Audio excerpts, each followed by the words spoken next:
The sound of engines rolled through the empty countryside, a chorus of deep growls and metallic echoes that made birds scatter from the power lines. The steel vultures rode like a storm, 12 black bikes cutting through the wind and dust, chrome flashing under the pale afternoon sun.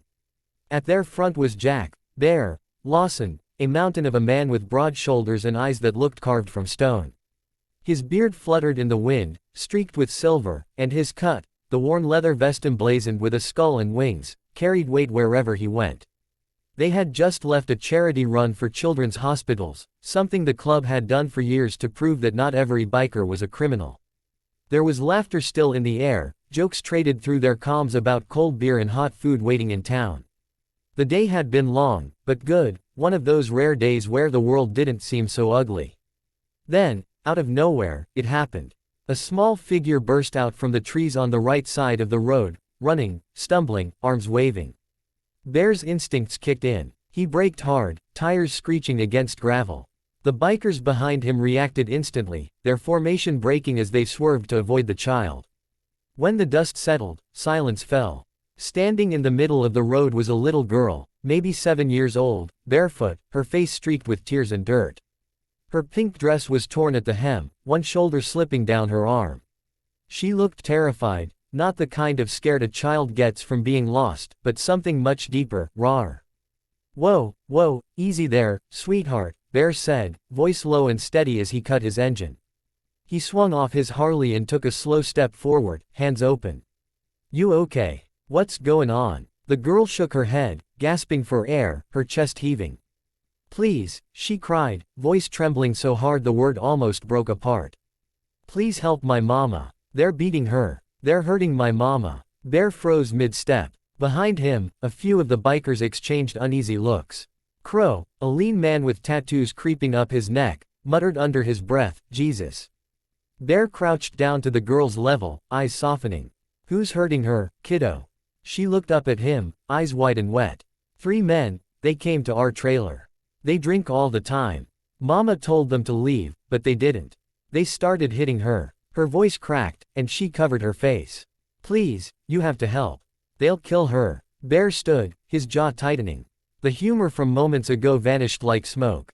He turned his gaze toward the dirt trail the girl had pointed to, a narrow path leading off the main road, surrounded by scrubby trees and overgrown weeds. "Tank," Bear said without looking back. "You and Blade take the left side. Crow, you're with me. The rest of you, stay sharp. Nobody hurts that woman again." No one questioned him. They didn't need to. Engines roared back to life. The girl flinched, covering her ears, but Bear reached down and touched her shoulder gently. "It's okay. You stay close to me, all right? We're gonna make sure your mama's safe."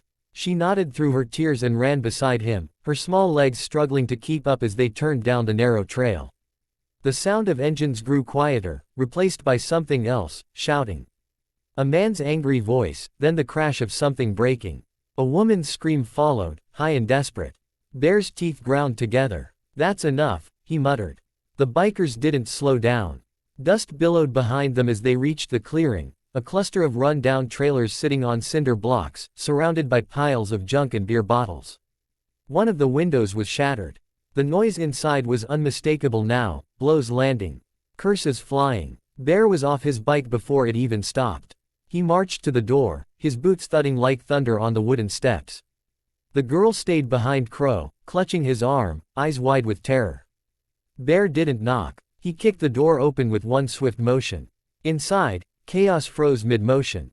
3 men turned around, startled. The woman lay on the floor, bruised, one eye swelling shut, a cut bleeding across her cheek. She was gasping, trying to crawl away from the boots around her. "Step away from her," Bear growled. The biggest of the 3 men sneered, a beer bottle dangling from his hand. "Who the hell are you?" he spat. Bear didn't answer. He didn't need to. One moment later, his fist met the man's jaw with a sound like a hammer hitting wood. The man flew backward, crashing into the kitchen counter and dropping like a rag doll. The other 2 lunged, cursing, but they never stood a chance. Blade grabbed one by the collar and slammed him into the wall so hard the paneling cracked. Tank yanked the other man's arm, twisted, and sent him sprawling onto the floor. It was quick, brutal, over in seconds. When silence returned, only the sound of the woman's sobs filled the air. The little girl ran in, tripping over her own feet, and threw herself at her mother. "Mama! Mama, I brought help." The woman wrapped her shaking arms around the child, clutching her like she might disappear. "Oh, baby, oh, thank God," she whispered, tears mixing with blood on her face. Bear knelt beside them, his massive frame suddenly gentle. "You're safe now," he said softly. "No one's gonna touch you again." The woman tried to speak, but her voice failed. She just nodded, holding her daughter tighter. Crow stepped forward, glancing down at the unconscious men. "What do we do with these lowlifes?" "Leave them," Bear said coldly. "They'll wake up sore and missing a few teeth. I'll call the sheriff myself." He turned back to the woman. "Do you have anywhere you can go tonight?" She hesitated. "My sister, in town. But I don't have a car." Bear nodded once. "You do now." He motioned toward his bike. "We'll take you." The woman's eyes widened. "You'd do that?" Bear smiled faintly beneath his beard. "Ma'am, we don't just ride for fun. We ride for family. And today, that includes you." The girl looked up at him, eyes full of something new, trust. "You're like superheroes," she whispered. Bear chuckled quietly. "Superheroes don't ride Harleys, kid." He helped the woman to her feet, steadying her gently. The bikers guided them both outside, where the sunset bled orange across the horizon. The engines growled once more, not in menace this time, but in promise. As they rode away from that broken place, the girl clutching her mother tightly on the back of Crow's bike, Bear looked into his side mirror. Behind them, the dust rose like smoke, swallowing the trailer and the shadows it held. Ahead, the open road stretched endless and golden.